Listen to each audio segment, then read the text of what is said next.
ఆంధ్రప్రదేశ్ ప్రభుత్వం చేనేత కార్మికులకు శుభవార్త తెలిపింది. వారు తీసుకున్న అప్పుల్లో ₹1,00,000 వరకు రుణమాఫీ చేయాలని నిర్ణయించింది.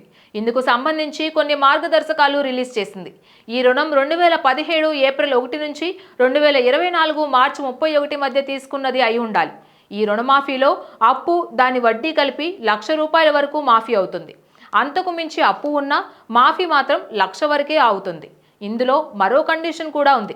అప్పులు తీసుకునేవారు చేనేత వృత్తికి సంబంధించి మాత్రమే తీసుకుని ఉండాలి, లేదా చేనేత ఉత్పత్తుల కోసం తీసుకుని ఉండాలి, లేదా చేనేత యంత్రాలు, పరికరాలు కొనడానికి అప్పు తీసుకుని ఉండాలి. ఇలాంటి అప్పులకు మాత్రమే రుణమాఫీ చేస్తారు. ఇలా ఏపీలోని వేల మంది చేనేత కార్మికులకు ప్రభుత్వం నిర్ణయం శుభవార్తగా మారుతోంది. ఈ రుణమాఫీ కోసం ప్రభుత్వం ఇప్పటికే ₹33 కోట్ల ఈ సంవత్సరం మార్చిలోనే విడుదల చేసింది. కానీ ఈ డబ్బు ఇంకా లబ్ధిదారుల అకౌంట్లోకి జమ కాలేదు. ఇప్పుడు గైడ్ లైన్స్ ఆధారంగా డబ్బు ఇస్తారు. ఇలా ఇచ్చేందుకు జిల్లా స్థాయిలో కమిటీలు ఏర్పాటు చేస్తారు. ఈ కమిటీలు కీలకం కాబోతున్నాయి. ఈ కమిటీలు అప్పు తీసుకున్న వారితో మాట్లాడతాయి. రుణమాఫీ పొందేందుకు అర్హులో కాదో తెలుసుకుంటాయి. మరోవైపు బ్యాంకుల నుంచి కూడా లబ్ధిదారుల జాబితాను తీసుకుంటాయి. ఈ ప్రక్రియ తరువాత 1 వారంలో రుణమాఫీని ఆమోదిస్తాయి. అంటే ఇప్పటి నుంచి ఓ 10 రోజులు వేసుకోవచ్చు. ఆ తరువాత రుణం మాఫీ అవ్వచ్చు. మాఫీ అయిన తర్వాత మళ్ళీ కొత్తగా రుణాలు తీసుకునేందుకు వీలవుతోంది.